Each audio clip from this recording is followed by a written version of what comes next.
اللہ اکبر اللہ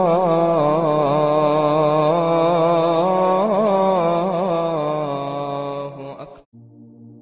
قارون کا نام تو آپ نے سب نے سنا، کیسا ظالم آدمی جس نے حضرت موسیٰ علیہ السلام پر فحاشی کی تہمت لگائی۔ فحاشی، اللہ نے زکوٰۃ کا حکم دیا، ہماری زکوٰۃ ہے 2.5%، بنی اسرائیل کی زکوٰۃ تھی 10%، پھر اس کا رزق تھا کھرب ہا کھرب کی مالیت میں، حساب کیا تو بنے کروڑ ہا کروڑ، کہنے لگا سب کچھ گیا۔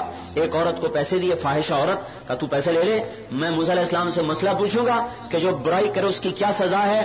وہ کہیں گے سنگسار کر دو، پتھر مار مار کے مار دو، تو اٹھ کے کہنا کہ میرے ساتھ تو انہوں نے یہ کیا ہے۔ انہوں نے کہا ٹھیک ہے، پیسے لے لیے۔ جب ایمان نہ ہو تو پیسے پہ آدمی بکتا رہتا ہے، جسم بھی بکتے ہیں، جان بھی بکتی ہے، سب کچھ بکتا ہے۔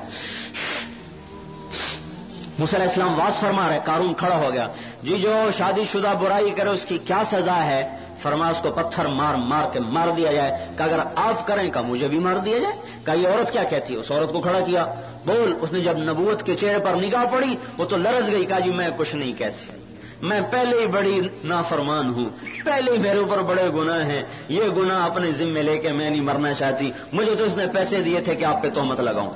تو موسیٰ علیہ السلام سجدے میں گر گئے، یا اللہ تیرے نبی کے ساتھ یہ ہو گیا۔ اللہ نے فرمایا زمین تیرے تابع ہے، جو کہے گا کر گزرے گی۔ موسیٰ علیہ السلام جلالی، ویسے جلالی نبی تھے، بال کھڑے ہو جاتے تھے غصے میں، کھڑے ہوئے، قارون سامنے تھا، ارشاد فرمایا زمین کو نگل جا، اس کو اخسفی بہ، کھا جا اس کو۔ تو زمین پھٹی اور اس کے پاؤں اندر چلے گئے۔ انہوں نے سمجھ گیا کہ نظام چل گیا میرے خلاف، کہ اے موسیٰ معاف کر دے۔ انہوں نے فرمایا اور اندر لے جا، تو گھٹنوں تک چلا گیا۔ کہ اے موسیٰ معاف کر دے۔ انہوں نے اور اندر چلا جا تو کمر تک چلا گیا۔ اے موسیٰ معاف کر دے۔ انہوں نے کہا اور لے جا، وہ گردن تک آ گیا۔ کہ اے موسیٰ معاف کر دے۔ انہوں نے کہا اور اندر چلا جا، وہ سارا دھنس گیا، زندہ دفن ہو گیا۔ لا الہ الا اللہ۔ اب اللہ تعالیٰ کا پیغام ہے، اے موسیٰ تم سے ہی معافیاں مانگتا رہا، میری عزت کی قسم مجھ سے ایک دفعہ مانگتا میں معاف کر دیتا۔